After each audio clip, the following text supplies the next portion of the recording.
Nah, I fucks with Pat. Yeah. Look at how he talks to these niggas. Yeah, yo. Yo, turn that shit up. Turn that shit the fuck up right now. Talking that shit. Let's go. Yo. When you up and you winning, shit is awesome. Never felt real pain till a nigga lost one. If somebody take from you, what it's gonna cost them? Tired of niggas acting like they really put in work. Hear the boss come, be yourself. It'll do you better in the long run than see yourself staring down the barrel of a long gun. Some rappers never had no street cred, so they bought some.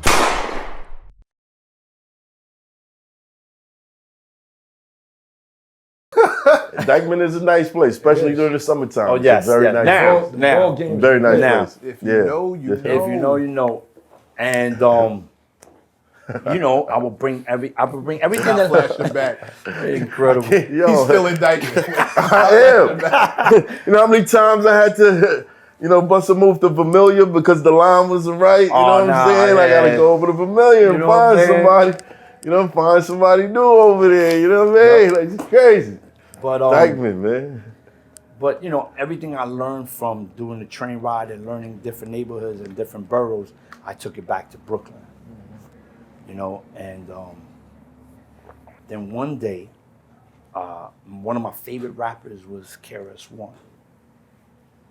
And I saw a flyer with KRS-One performing at the Fever, I think it was. And I was probably 15, 16.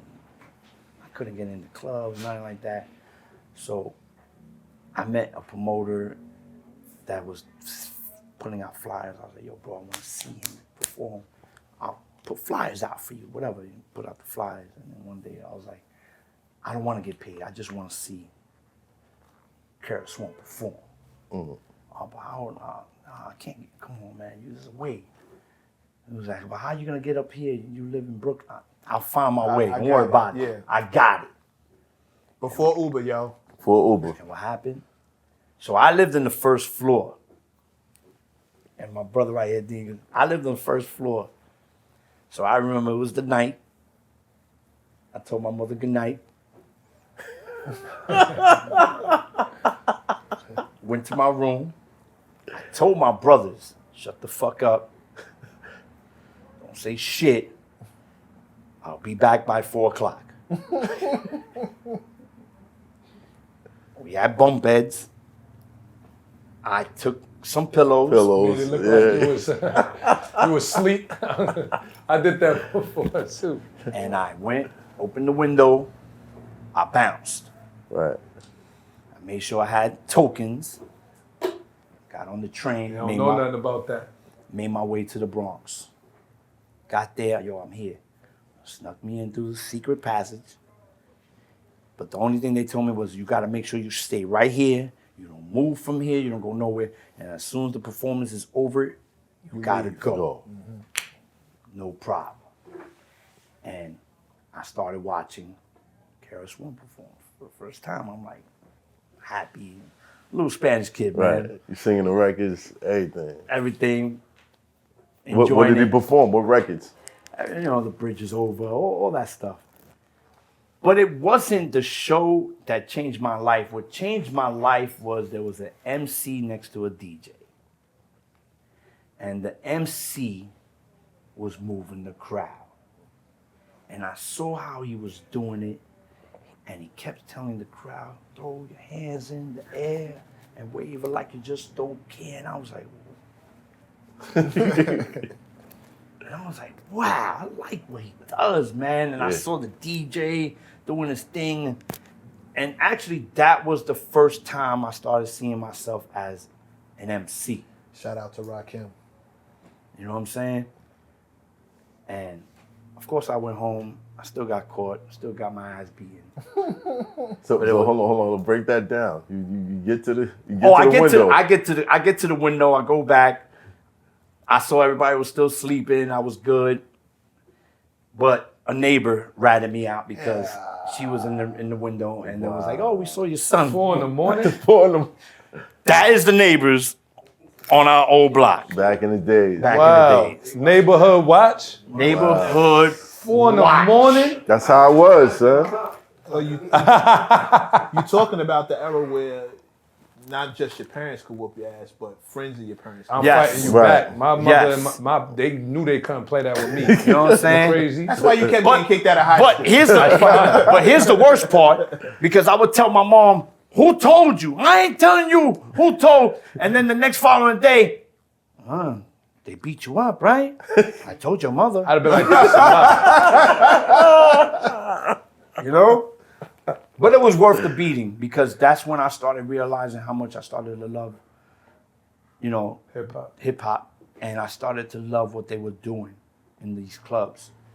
So then let's fast forward a little bit. Real quick, KRS-One, this is like the 6 or 7 story somebody has told in this chair of you inspiring them. If you could please find it in your heart to pull up, we Yes. definitely welcome you. I will do the same thing, stand in the corner like I did first time, and just watch. You are inspiring like legends of our culture. We really need Yes. you to come through here. That's a Please. fact. Just wanted That to is put a that fact. out there real quick. Yeah. Yeah.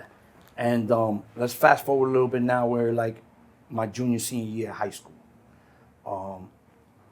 So let me tell you how the Pretty Lou name came out. I was always a pretty boy. I was always dressed up in polo. Always had, you know, because one thing I was hustling out there. I was making my money, whatever, and I was making sure that I looked it right. Right. I always had brand new sneakers on. I was, you know, I'm sneakerhead to now. Right. I always have polo stuff on, all that stuff. What age did the hustling start? About, 12. 12. 12. 12. We 11, talking 12. hustling like Hustling. odd jobs or Not streetwise came almost later on, right. but I didn't really stay on it because I really thought that it wasn't for me. Mm-hmm. I'm talking about hustling, finding any other way to make money. Like I said, going to supermarkets, packing bags up, you know what I'm saying? Shoveling snow, carrying, you know, packages, going to bodegas. Yo, you need me to clean this? You need me to do this? That's how I was making money. Right. And I knew how the business thing. Like I wasn't one of those guys that was taking anything. You know what I'm saying? I'll always, one thing I remember for that my mother always taught me was always go high on your price. So I would tell the bodega guy, yo, $10, I'll do this. No, my friend, I'm not giving you, come on, man, $10. I'll give you 8. No, give me 9. And whatever I took it. Right. So I was a little playboy, and I was talking to girls and all that stuff. And there's this one girl that changed my life. So we were kind of seeing each other, and back in the days, you know, I had my own phone in my room. I had my own phone. And Landline job. yes, Landline. landline For those that don't know, So hold on. You had your own phone, in my room, but I paid for it. but okay, was it the same line as the one in the living room? No, and the reason why I didn't want my own phone, because I would be on the phone and my mother would come on the other phone. It's time to hang up, and embarrass the shit out of me. So I was like, you know what? I'm getting my own phone, Oh, right.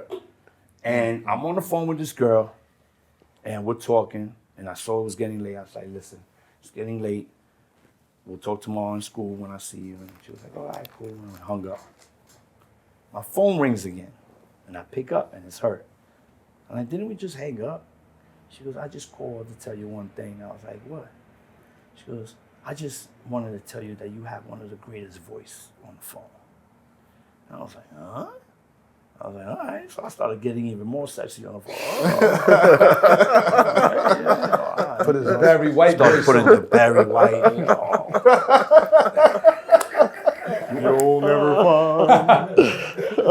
Love like mine. I was on something. All right, so you want to say that one more time? And she said something that changed my life. She said, you ever thought about doing radio? How old was she? She was about, what, 17? 18? Oh, shit. Something like that. You ever thought about doing radio? No. Radio never hit my mind. She was like, maybe you should start doing stuff that you could use your voice. And it hit me, and I started putting 2 and 2 together. All eyes on me, do you, cause I'm doing me. Still shine with no jewelry. I would rather have the unity. It's gonna be you if it's you and me. No tears in my mama eyes. Got a team full of rowdy eyes. Hail Mary, nigga, rockabye, all eyes on me. Made it out the hood, I'm so grateful. Never know what talent gon' take it. Jealous niggas never made a breakthrough. That's why they watch it so hateful. All eyes on me. They say the top is so lonely.